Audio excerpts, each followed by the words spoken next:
Okay, so for the first question, can you tell me about yourself and introduce your background, please? Yes. So, hi everyone. Gabby Chavez-Lopez, Executive Director of Latina Coalition of Silicon Valley. It's a journey getting here, but a little bit about me. I was actually born and raised in Fresno, California, so in the Central Valley, and I bring that up because being raised was really foundational to my understanding of the work that I get to do now. I was raised around the farm worker movement. So, organizing, movement building, power building is something that I saw modeled to me as a young person. There's a very strong legacy of advocacy in the farm worker community. And my parents were actually involved because they were teachers. And so I'm a daughter of two educators, and they were very involved in the Chicano movement and very active at Fresno State on campus. And so I was just around that all the time. And so I think that was my foundation of when people are organized around a common goal, even if they have little perceived power as individuals, collectively, they can make a difference and they can better conditions for themselves and their families. And so that was just a very important part of my story. Growing up, my actual I guess background as well as I have very deep roots in New Mexico. So my family's from the Southwest. I'm actually 12th generation actually in New Mexico. It once was Mexico. So the border technically crossed my family and became part of the United States. And so I have, Mexican, indigenous, Spanish blood, all of it. I think that there is a really unique story for Latinos in the Southwest that is shared and says a lot, I think, and says a lot about who I am because there we actually are a majority. And so my parents and my grandparents were part of a majority in New Mexico. And so I don't know that I've ever felt like a quote unquote, minority or different in that way. I've always felt very connected to place and both very proud Latina, but also very proud American, very proud, to be from New Mexico. And so that's a little bit about my background and my upbringing. And I think the most important takeaway is that our parents are our first teachers, like many of us. And I was very blessed to have amazing teachers and people that instilled in me the values of just hard work, studying as well, because both my parents are academics. And so um, I think that was always really a very important part of my life growing up. Thank you so much, Gabby. And the next one is, are there any goals, accomplishments, or challenges in your journey that helped you shape who you are today in the work that you do? I think this is a good question because I think every goal, accomplishment, challenge, failure, whatever you want to label it, makes you into who you are. I think some really standout ones for me and I think it's related to Latina Coalition, was the ability to do the AF program. Its first year in its inception, I remember when my college professor introduced me to Latina Coalition and the AF program. I saw engaged Latina leadership activists, and I was like, "That's me! Oh my gosh, I finally feel seen." And it was very transformative in my life at the time. I didn't know what kind of leader I was going to be, and I didn't know really what my strengths were, what my personal contributions were going to be to the world. And so I think AIA really helped me explore that, identify that, but most importantly, introduce me to this incredible network of mujeres who have really been in my corner ever since. And this is like 18 years ago. So these are women that have played an instrumental role in my growth, my development, have been there through good times and bad. And so that was a very transformative event in my life. Also, I think another one was definitely becoming a mom, and that kind of transition and that new identity for me was one that was a bit. It was hard for me to grasp. I would say. I think in my life, a lot of things. Because I put so much care and time and work into it, it's come really natural and easy for me. And but I think becoming a mom was a tougher journey and one identity that I didn't immediately embrace. Quite frankly, it was something that pushed me to my limits. It made me feel um, weak in moments and really kind of broke me down. But I think that at the same time, it's what made me really strong. And I I think about it like, it doesn't get easier as a mom, but you just get better at it. And it was something that I took on as a challenge, but also the love for my son grew and grew. And so it was one of those responsibilities in my life that I felt very challenged by, but it really shaped me into the person that I am, and knowing what that felt like and where kind of where I started, and then now where I am with that has really encouraged me to continue to push through times that feel very burdensome in some ways, but also very inspiring at the same time. And so I think that those are some of them. I also I also think that being the first executive director of Latina Coalition and really having something where I could really bring my vision to the needs of Latinas was like in some ways like my life's work kind of coming together in a way that was meaningful. And so I think when I assumed the role as executive director, that was a huge goal that I had in mind to get this organization to have staff and to be operating in the way that I feel like Latinas deserve and need the support. And so that was a huge goal, and it took a lot of time and energy, but also a lot of collaboration. And it was sort of bringing all my worlds together to make it happen. So I felt very proud in that moment.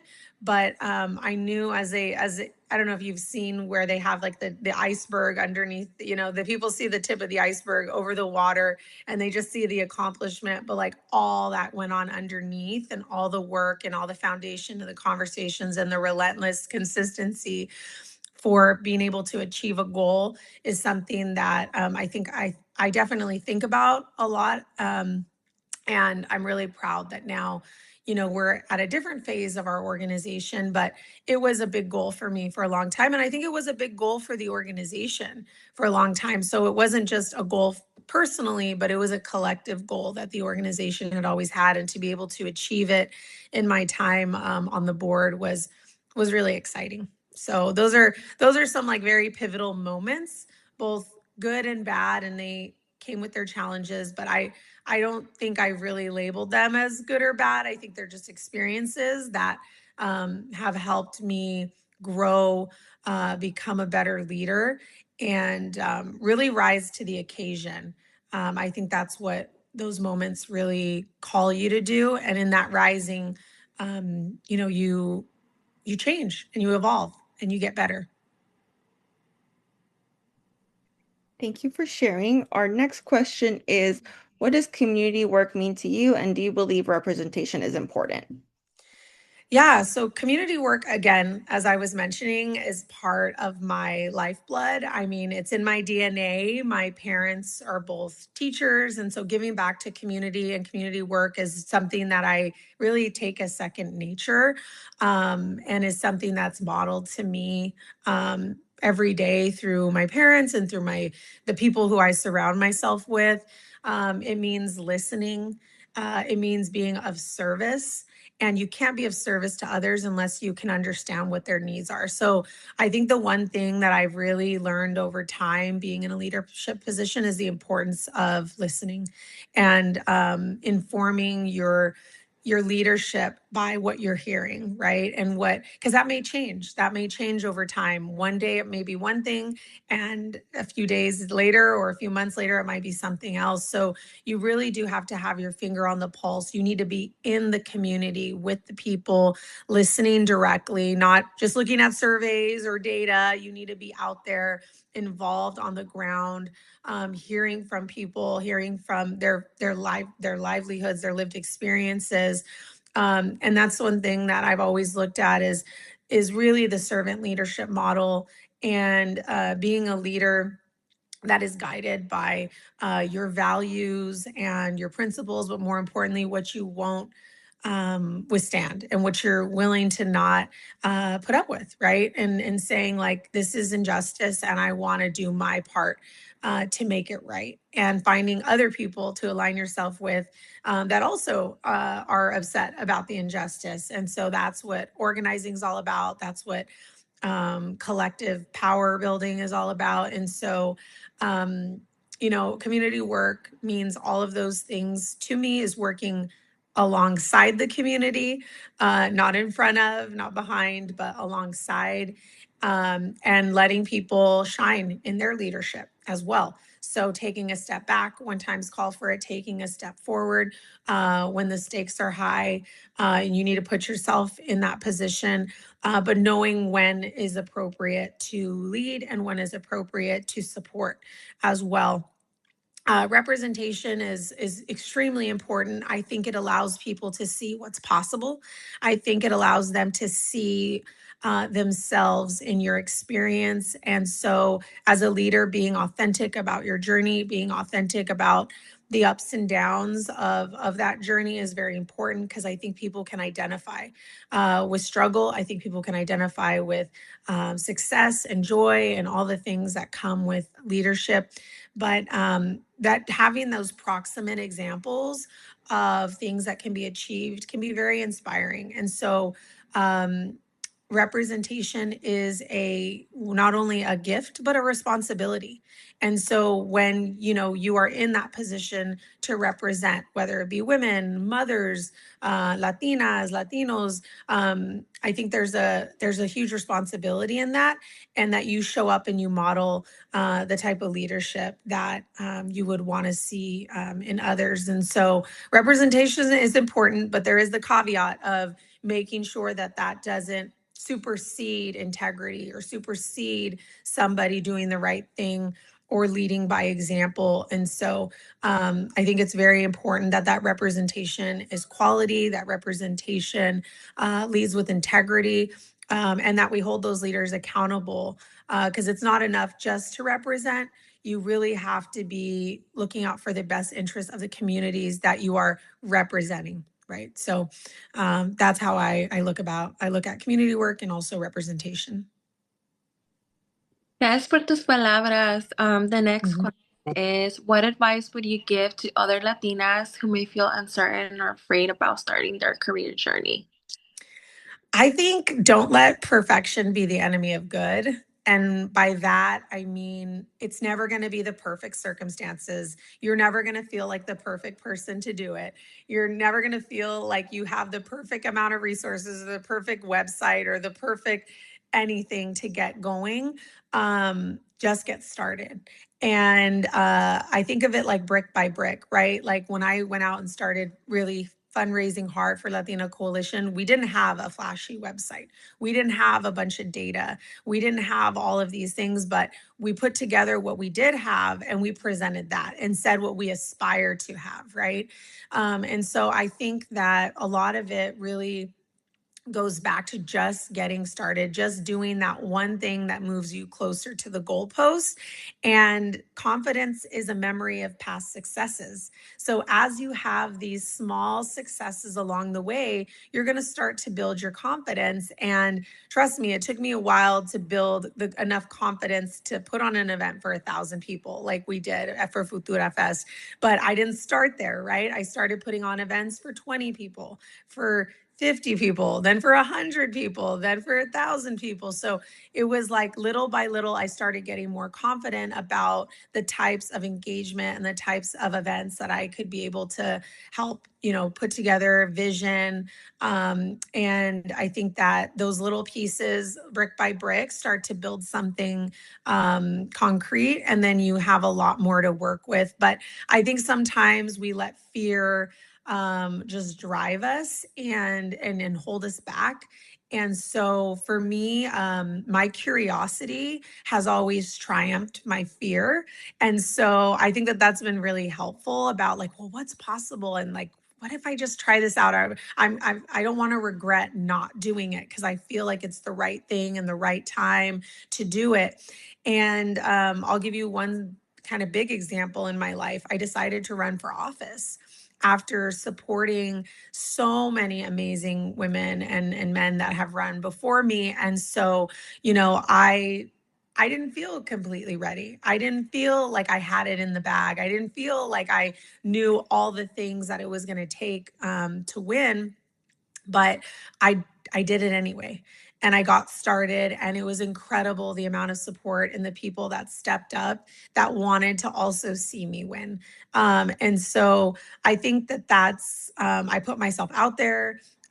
You get a lot of criticism, you get a lot of hate, you get a lot of things like that. But for me, my North Star was bigger than that, and I wasn't leading with my ego. And so I think as you're doing these things, as long as you're not leading with your ego, and you're grounded in a deeper why, that protects you, right? It's not necessarily a thicker skin. It's just that you're protected by your why, and you can sleep at night. Like people were like, "Oh, are you having a hard time?" I was like, "No, I'm sleeping like a baby because I'm doing the work that needs to get done, and I'm doing the work that is my why, my purpose." And so when you're grounded in that, when things don't work out, like things didn't work out for me in that election, I was able to still be grounded in my purpose, which was to serve the community, which is to better outcomes for Latinas, which was to focus on our most marginalized. And I get to do that now in the role that I'm in today. And the vehicle doesn't matter so much as me being able to fulfill my why and my purpose and my contribution. So I think that's a great example of the courage that it takes, but also just getting started, even when you don't feel ready. You are more than ready to take on any challenge. And when you look around and see who's doing it as well, you're like, okay, if they can do it, I can do it too. They're not any more talented. They're not any more special than I am. They're not any more smart or intelligent. So I think just be encouraged and believe in yourself and surround yourself with people who believe just as much in you, because there will be days where you question getting started or you question the next step. But if you have people around you that are cheering you on, encouraging you, that you can just call and just bawl and cry and like let it all out, it's going to keep you going. It's going to be the fuel that keeps you going. So that would definitely be my advice for when you feel uncertain or afraid. Sometimes you got to surround yourself with people who can be your shields, can be your cheerleading squad, but ultimately that they're there to walk the journey with you and walk the path, because nobody's going to do it alone. And our last question is, do you know of any internships, opportunities, and leadership positions folks can experience, be involved with, or take advantage of? Yeah, some of my favorite ones, obviously, are the ones that we have at Latina Coalition. We have incredible programs that are meant to meet Latinas where they're at and others in their journey, as young professionals, mid-career professionals, folks that are already in leadership. So we have tons of programs and on our website at latinacoalition.org under programs, and they run year round. So there's always something for you to get involved in. But some others that I've done outside of Latina Coalition, I've done Hispanas Organized for Political Equality, fondly referred to as HOPE. I've done their HOPE Leadership Program, which is a statewide leadership program for Latinas, which was incredibly transformative for me. during like my journey as well. I know a lot of folks have really enjoyed Emerge. Emerge is another organization if you're interested in running for office and building, again, your statewide network. I would definitely say that Latina Coalition is hyper local and we're focused on this area, but there are some amazing organizations that have both statewide outreach as well as national outreach. Those are some great ones. New Leaders Council as well, which is another local organization to build, local power. There's just so many. I can't even name them, but I think that just doing something and joining an organization that shares your values, that really helps you to build your network is something that where you feel seen, right? Where you feel seen, where you feel like they're focusing on your next step. And I think most importantly, there are organizations, there are programs, but find people and individuals that have gone down that path, that have achieved the things that you want to achieve, and keep them close. Keep them close. Um, Ask them for advice. Support them in their efforts, right? And spend time with them, even if it's. I tell people like sometimes it's very hard to secure time with people that are in positions of power and influence. And so sometimes it's just walking for them, right? If they're running for office, maybe sometimes it's showing up at their park cleanup so that you can help them achieve their goals. I always think about giving before asking to receive, and it goes a very, very long way when you ask someone for something that you've already given to, right? And so that's just the power of reciprocity. That's the power of paying it forward. And so, most importantly, I think just identify people in your network or in my network. LinkedIn is great for that, to say, like, I want to meet this person, Gabby, Gladys, Janet, can you make that introduction? I see that you're connected with them. I have never said no.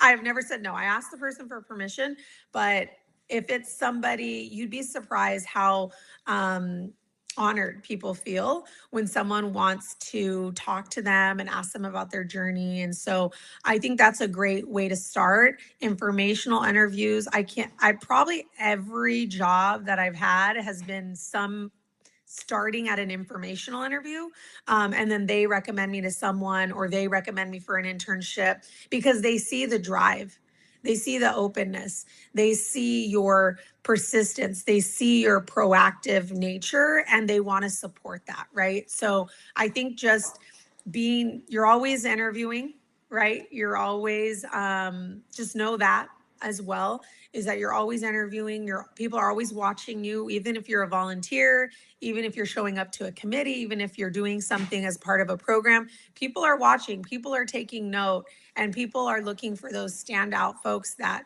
are doing incredible work. So just keep going, and pursue all of the internships, pursue all of the volunteer opportunities that seem relevant, because it's about exploration and it's about constant learning and growth.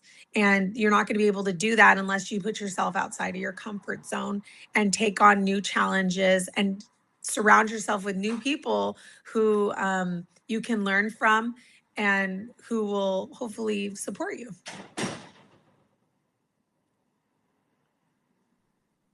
Thank you so much, Gabby. Really appreciate you for taking the time and just honoring your palabras, your presence, your essence, and your existence. And just thankful for that. Thank you. Thank you so much. I'm taking all of this with me on that next adventure that I'm going to go on. So I appreciate you all. Thank you for just really embracing the AYA experience. You all are so inspiring, and I have heard nothing but wonderful things from people that have engaged with this year's class. And they're just so thrilled at like just how much you all are taking of the experience, but also making of it. So best of luck. And I can't wait to see how your final project turns out. Thank you so much. Thank you. Thank you. Have a good one. Bye. Okay, you too. Bye. Bye. Bye.